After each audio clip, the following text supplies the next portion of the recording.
ఓం మహాగణాధిపతయే నమః. ఓం గురుభ్యో నమః. ఓం శ్రీమాత్రే నమః.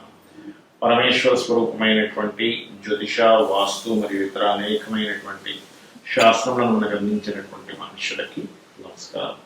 హయగ్రీవ హయగ్రీవ హయగ్రీవేతియోపదే తస్య నిస్సరతే వాణీ జన్మవిజ్ఞా ప్రవాహవత్. అరుణాం కరుణాతరంగితాక్షీం ధృతపాశాంకుశపుష్పబాణచాపాం అనిమాది విరావృతాం మయూకైః అహమిత్యేవ విభావయే భవానీ శ్రీమాత్రే నమః.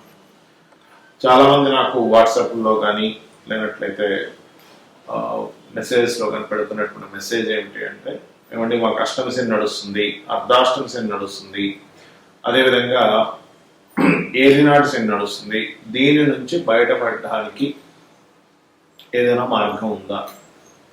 ఎందుకంటే నేను ఎన్ని వీడియోల్లో చెప్తున్నా దీని గురించి పట్టించుకోకండి, మీ పని మీరు చేసుకోండి, దాని గురించి పరిహారం చేసుకుని చెప్తున్నా. ఇంకా అడుగుతున్నారు కాబట్టి మనకు వీడియో చేయడం జరుగుతుంది.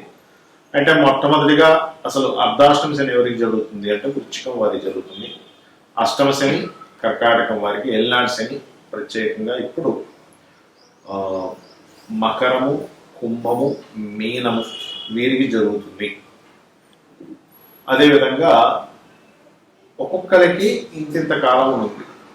ఈ కాలం ఎవరెవరికి ఎంతెంత ఉంది, అందులో ప్రధానంగా మనం మొన్న ఒక వీడియోలో చెప్పుకున్నాం. ఈ 45 days ప్రధానంగా ఏ విషయాల పట్ల కొంత జాగ్రత్తగా ఉండాలి.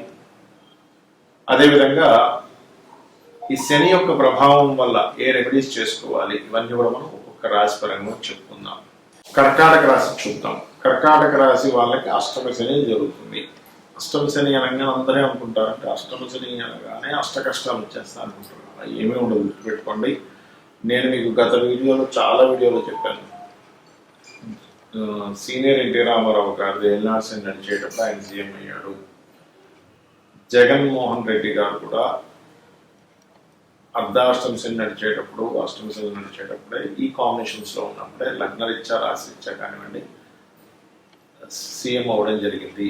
మన మోడీ గారు కూడా అష్టమ ఏలినాటి శని నడిచేటప్పుడే ఇంతకాలము కూడా వెరీ క్లియర్గా పిఎంగా ఉన్నారు అని చెప్పి చాలా స్పష్టంగా చెప్పాను. అంటే ఏమిటి, నేను మీకు ఈ విషయాన్ని ఎందుకు చెప్తున్నానంటే, ఒక సీఎం పిఎంఏ అవుతున్నప్పుడు మనం చేసుకునే చిన్న చిన్న పనుల గురించి ఎందుకు కంగారు పడాలి? కాకపోతే మరి ఏమండి, మరి దీని ప్రభావం ఏమైపోవాలని అందరూ అడుగుతూ ఉంటారు. స్ట్రెస్ ఇస్తుంది, మీరు అబ్జర్వ్ చేయండి. ఇప్పుడు మనం మొదటగా చెప్పుకున్నాం ఏమని, మన రామారావు గారు అయ్యారు, కానీ ఆయన ఎంత స్ట్రెస్ పడ్డారు ఆయన దీంట్లో. అదేవిధంగా మోడీ గారు కూడా, ఈయన కూడా అనేకమైనటువంటి వ్యతిరేకతలు వస్తున్నాయి. అంటే ఏమిటి, ఒకవైపు యోగాన్ని ఇస్తూ స్ట్రెస్ కూడా ఇస్తుంది శని ప్రభావం ఉన్నప్పుడు.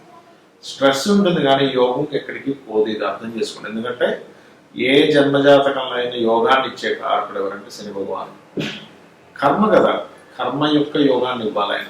అయితే మీరు ముఖ్యంగా ఏ విషయాల పట్ల జాగ్రత్తగా ఉండాలో చెప్తాను. కర్కాటకం వారికి గుర్తుపెట్టుకోండి, వాహనాల మీద వెళ్ళేటప్పుడు కొంత జాగ్రత్తగా ఉండండి, ఒకటి. రెండవది, పనులు ఆలస్యం అవుతుంటాయి.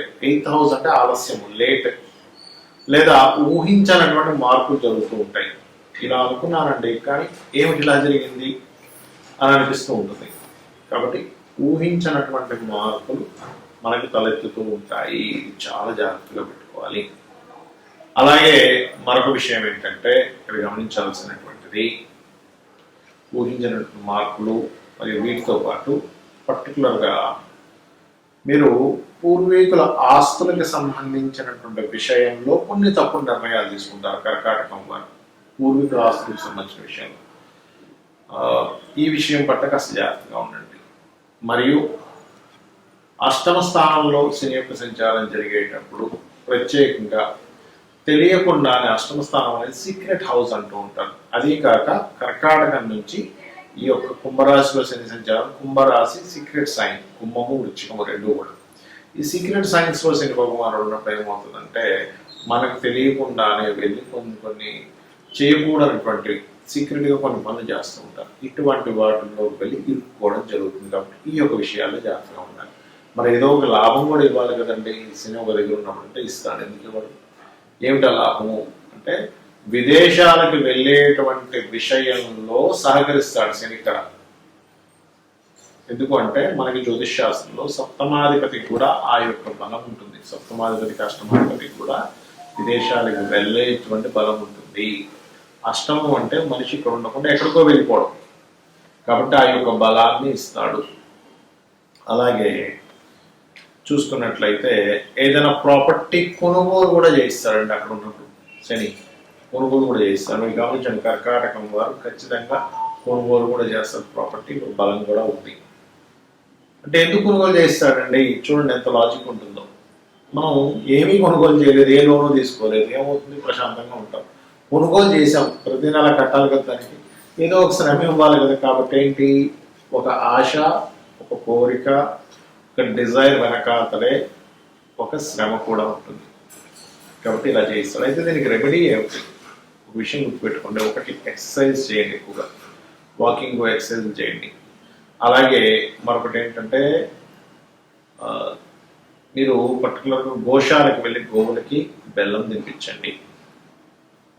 ఆంజనేయ స్వామి ఆలయాలు కానీ, శివాలయాలు కానీ, నరసింహస్వామి ఆలయం కానీ, గణపతి ఆలయం కానీ ఉన్నట్లయితే రెగ్యులర్గా వెళ్ళి మీరు విజిట్ చేయండి. అన్ని విధాలు బాగుంటుంది.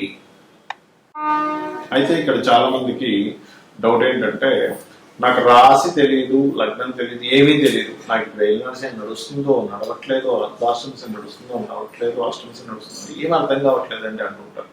అలాంటి వాళ్ళు కొన్ని సింటమ్స్ని బేస్ చేసుకొని మీరు అర్థం చేసుకోవచ్చు. ఏమిటి ఆ సింటమ్స్ అంటే, ఏ పనైనా మీకు ఆలస్యం అవుతుంది అనుకోండి. అయితే కొంతమంది పేరు రీత్యా కూడా చూసుకుంటారు. బట్ పేరు రీత్యా మొదటి అక్షరాన్ని తీసుకొని నక్షత్రాన్ని బేస్ చేసుకొని చెప్పేది కొంతవరకే పనిచేస్తుంది. కానీ మీకు ప్రతిదీ ఆలస్యం అవుతుంది. ఇక్కడ రెండు విషయాలు, ఆలస్యం అవడమా, ఆటంకం కలగడమా. ఆటంకం కలుగుతుంది అంటే దట్ ఈస్ డిఫరెంట్, ఆలస్యం అవుతుంది అంటే దట్ ఈస్ డిఫరెంట్. ఆలస్యం అవుతున్నాయి ఎక్కువగా అష్టమి అలాంటప్పుడు మీరు చేయాల్సింది ఏమిటి అంటే, ముఖ్యంగా గుర్తుపెట్టుకోండి, మీరు కాళికా అమ్మవారి యొక్క ఆరాధన చేయండి ఎక్కువగా ఆలస్యం అవుతుంది అంటే. అదేవిధంగా అభిషేకం చేయండి. అభిషేకం కనుక చేసినట్లయితే కూడా మీకు ఈ అష్టమ శని ప్రభావం తగ్గుతుంది. అలా కాదండి, మాకు నిందలు ఎక్కువగా అనుభవిస్తున్నాను, బట్ నాకు date of birth, time of birth ఏమీ తెలియదు అని ఏదో ఒక నింద అనుభవిస్తున్నాను అన్నప్పుడు దీని అర్థం ఏమిటంటే, మీకు అర్ధాష్టమ శని నడుస్తుంది అర్థం. అర్ధాష్టమం అంటే 4th హౌస్ శని ఇచ్చే ఫలితాలన్నీ కూడా నిందనిస్తూ ఉంటాడు, పెట్టుకోండి, అనుభవిస్తున్నారు అర్థం. అలా కాదు, మాకు ఖర్చులు ఎక్కువగా అవుతున్నాయి అని అన్నప్పుడు ఏమిటి అంటే, మీరు మీ జన్మజాతక చక్రంలో, అంటే మీకు డేట్ ఆఫ్ బర్త్ తెలియదు కానీ మీ జన్మజాతక చక్రంలో ఏమిటంటే మీకు 12వ స్థానంలో శని జరుగుతున్నాడు అర్థం. అదేవిధంగా మీకు ఏనాటి శనిలో జన్మశని నడుస్తున్నాడు అనుకోండి. అలాంటప్పుడు ఏమవుతుందంటే వృధా ప్రయాణాలు అవుతూ ఉంటాయి, అంటే ఎక్కువగా తిరుగుతూ ఉంటారు. అలా కాదండి, మాకు ధన విషయంలో ఎక్కువగా రావాల్సిన ధనం రావట్లేదు, ఆగుతూ ఉంది, స్లో అవుతుంది. ధన విషయంలో, కుటుంబ విషయాల్లో, ఒక మాట విషయంలో అన్నప్పుడు దాని అర్థం ఏంటి అంటే, మీరు పర్టికులర్ గా అర్థం చేసుకోవాల్సింది, ఇక్కడ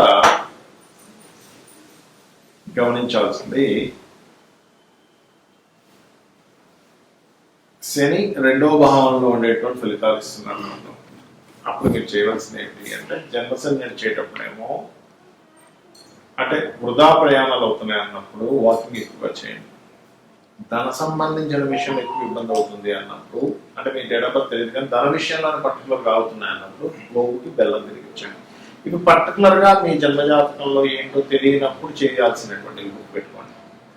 అయితే ఇక్కడ చాలా మందికి ఉన్న సందేహం ఏంటంటే, ఏమంటే నిజంగానే ఏళ్ళనాటి శని, అష్టమి శని, అర్ధాష్టమి శనిలో ఖచ్చితంగా ఇబ్బంది పడతారు అంటే, ఖచ్చితంగా ఇబ్బంది పడతారు అనేటువంటిది ఎప్పుడు డిసైడ్ చేయాలి అంటే, మీ పర్సనల్ చార్ట్లో మీ గ్రహాలు ఏ గ్రహం ఏ పోర్ట్ఫోలియో ఉంది, శని ఏ ఫలితాలను ఇవ్వడానికి కనెక్ట్ అయి ఉన్నాడు ఈజ్ మోస్ట్ ఇంపార్టెంట్ పెట్టుకోండి. ఎందుకంటే ఒక 50,000 జాతకాలు తీసుకొని, అర్ధాష్టమి శని, అష్టమి శని, ఏనాటి శని జాతకాలు తీసుకొని రీసెర్చ్ చేస్తే కనుక పర్ఫెక్ట్ గా తెలిసేది ఏంటి అంటే మీ శని భగవానుడు ఎక్కడున్నాడు మీ జన్మ జాతకంలో, ఇప్పుడు తిరుగుతున్నటువంటి శని భగవానుడు మీ యొక్క జాతకంలో ఉన్నటువంటి పోర్ట్ఫోలియోస్ ని దేన్ని అందిస్తున్నాడు. It's most important. కర్మ అంటారు దాన్ని. కర్మకారకుడు గుర్తుపెట్టుకోండి. కర్మకారకుడు మనం అంటూ ఉంటాం సార్, నా కర్మ ఇలా ఉంది అంటూ ఉంటారు. అదేవిధంగా ఈశ్వరుడు మీ యొక్క పాప పుణ్యాలను లెక్కగట్టి ఫలితం ఇస్తూ ఉంటాడు అంటుంటారు. మీరు వినే ఉంటారు. ఆ ఈశ్వరుడు ఫలితం ఇచ్చేటువంటి దాంట్లో శని భగవానుడు ద్వారా ఇచ్చే ఫలితాలు ఏంటంటే పక్కాగా మీ కర్మలో ఉన్నటువంటి దాన్ని ఇవ్వడము. అదొక క్యాలిక్యులేషన్, అదొక సాఫ్ట్వేర్. గురువు ద్వారా ఇచ్చేది ఏమిటి అంటే మీకు ఫ్రూట్ఫుల్ ఫలితాలు ఇవ్వడం. అది ఏదైనా కానీ ఫ్రూట్ఫుల్ అన్నిట్లో ఇస్తాడు. మీరు సమాజంలో ఎదగడం కానివ్వండి, ధనం కానివ్వండి, తమ్ముళ్ళు అన్నదమ్ములతో కానివ్వండి, ఆస్తుల పరంగా కానివ్వండి, సంతానం పరంగా కానివ్వండి, రుణాల ద్వారా కొంతమంది అప్పులు ఇచ్చి పొందుతూ ఉంటారు. అలా కానివ్వండి, భార్య రూపంలో కానివ్వండి, కొంతమంది ఆకస్మికంగా లాటరీ కొడుతూ ఉంటారు. వాళ్ళకి కానివ్వండి, తండ్రి ద్వారా కానివ్వండి, వృత్తి ద్వారా కానివ్వండి, ఇన్వెస్ట్మెంట్స్ ద్వారా కానివ్వండి, వ్యాపారం ద్వారా కానివ్వండి. అంటే ఏంటి, ఈ జూపిటర్ ఎంటర్ అయ్యి అక్కడ రిజల్ట్ ఇస్తారు. గుర్తుపెట్టుకోండి, ఆ రకంగా వస్తూ ఉంటుంది. అలాగే మరొకటి ఏంటంటే ఇక్కడ వీటితో పాటు ఈ గ్రహాల యొక్క స్థితి చూసుకొని మీరు ఆలోచించాలి. అంతేగాని ఏళ్ళనాడు శని వచ్చేసిందని కంగారు పడడం, అష్టమి శని వచ్చేసిందని కంగారు పడడం, అర్ధాష్టమి శని వచ్చింది కంగారు పడడం చేయకండి. ఎందుకంటే నేను ఒక 50,000 జాతకాల మీద రీసెర్చ్ చేసి చెప్తున్నటువంటి అంశం ఇది. కాబట్టి ఎందుకు ఇంత పక్కాగా చెప్తున్నానంటే మనము మనసులో ఏదైతే తదేకంగా ఆలోచిస్తూ ఉంటామో, ఇది ఇలా అయితే ఇలా అయిపోతుందేమో, నేను ఇలా మునిగిపోతున్నాను, నేను కంగారు చేయకండి.